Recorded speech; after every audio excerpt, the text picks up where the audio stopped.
तो दोस्तों, मैंने आपको पहले भी बताया था कि मैं मसूरी में हूँ एक शूटिंग के सिलसिले में। तो थोड़ा सा आप मेरे चेहरे पे इस वक्त मेकअप भी देख रहे हैं और पार्श्व में बैकग्राउंड में मसूरी की खूबसूरत छटा देख रहे हैं, तस्वीर देख रहे हैं। तो बहरहाल सहारा की कहानी चल रही थी। देखिए, सहारा में जब मेरा इंटरव्यू हुआ तो मैंने उन्हें बताया था कि भाई मैं जैन टीवी में एंकर था। बोले भाई एंकरिंग हम नहीं दे पाएंगे, तो एंकर तो आपको नहीं बना पाएंगे। और सहारा ज्वाइन करने के 6 महीने के बाद मैं एंकर बना दिया गया। ये एक बड़ा अच्छा अनुभव था, बहुत पॉजिटिविटी थी उसमें। बेशक मैं आगरा वापस जाना चाहता था, एंकर बनने के बाद भी मेरा मन वहाँ नहीं लगता था, क्योंकि मैंने आपको बताया ना, मुझे ऐसा लगता था कि मैं इससे भी बड़ी दुनिया में डिज़र्व करता हूँ, इससे भी बड़ी दुनिया से मैं आया हूँ। स्टेज जब मैं करता था 10,000 20,000 की ऑडियंस को मैं फेस करता था, वो मेरी बात पे ताली बजाते थे।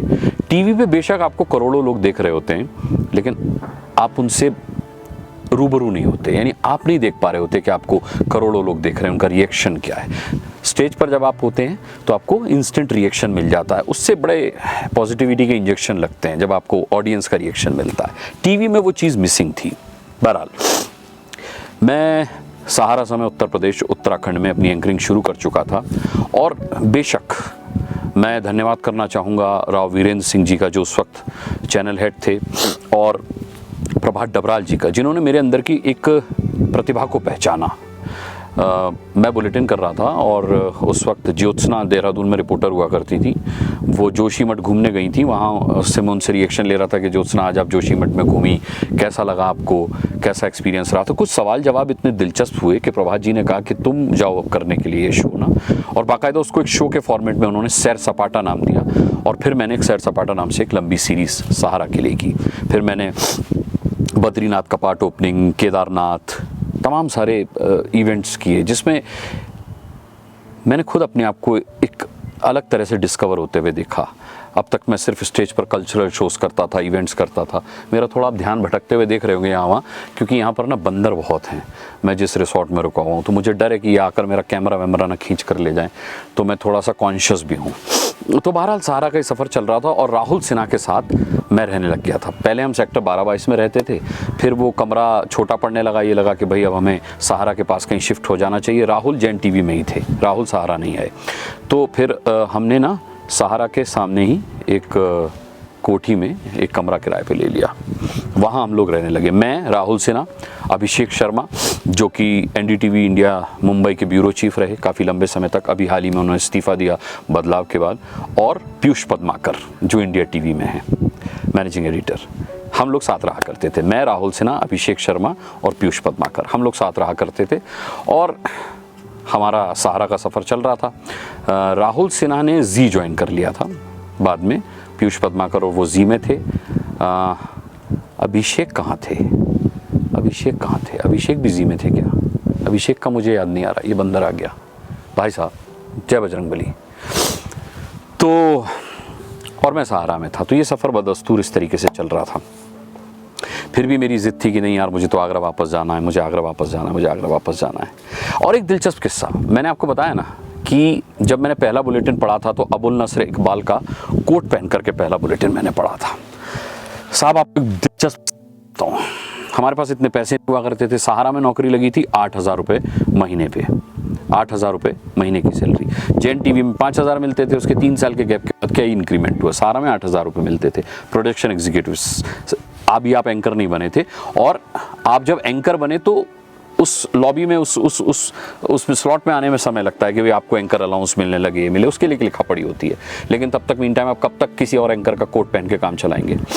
तो कोट खरीदने के पैसे तो थे नहीं उस वक्त। कोट महंगा आता था, कोट आज भी महंगा आता है, लगता नहीं है वो अलग बात है, क्योंकि अब थोड़ी संपन्नता आ गई है।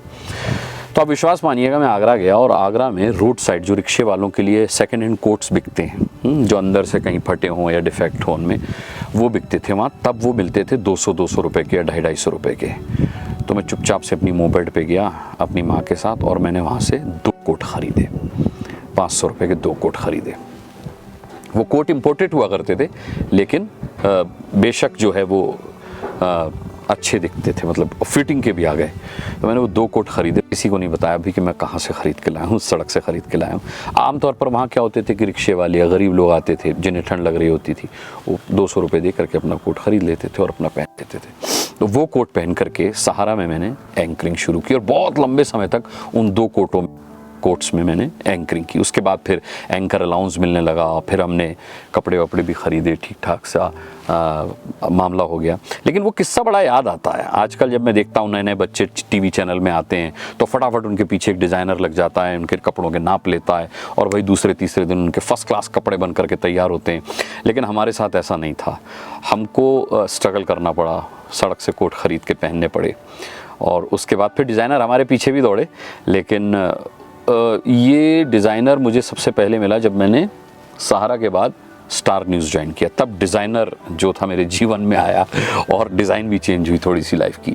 वो भी अपने आप में एक बड़ा दिलचस्प किस्सा है। लेकिन अभी क्या है कि मैं थोड़ा सा शूटिंग में बिज़ी हूँ यहाँ पर। ये किस चीज़ की शूटिंग है मैं आपको बताऊँगा, ये भी दिखाऊँगा कि भाई हम फाइनल आउटपुट क्या निकाल कर लाते हैं शूटिंग से।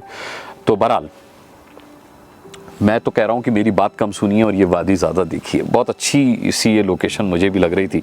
तो मैं बीच शूट में से जैसी लंच टाइम हुआ तो मैंने कहा मैं ये शूट कर लेता हूँ आपके लिए वीडियो, ये आपको दिखाना ज़रूरी है। तो भाई साहब आपकी वजह से आज मेरा लंच स्किप हुआ है, अब आपको मेरे को लंच कराना पड़ेगा। बहरहाल कुछ और बहुत दिलचस्प किस्से सहारा के हैं जो मैं अभी मुझे शायद याद नहीं आ रहे क्योंकि मेरे ऊपर प्रेशर है। 2 बार मैं अपने स्मार्ट वॉच से फ़ोन कट कर चुका हूँ प्रोडक्शन मैनेजर का, शायद शूट रेडी है तो वो मुझे बुला रहे हैं। तो अब मुझे यहाँ से निकलना होगा। आज के लिए बस इतना ही, आज की कहानी में बस इतना ही। लेकिन आप मेरे साथ हमेशा इसी तरह बने रहिए। चैनल को सब्सक्राइब कीजिए, लाइक कीजिए, बेल आइकन प्रेस कीजिए। और हाँ, जैसा कि मैं कहता हूँ, अपना बहुत बहुत बहुत बहुत बहुत ख्याल रखिएगा। आपसे बहुत जल्द अगले एपिसोड में अगली कहानी में मुलाकात होगी। तब तक के लिए इजाज़त दीजिए। मसूरी से आज इतना ही। धन्यवाद।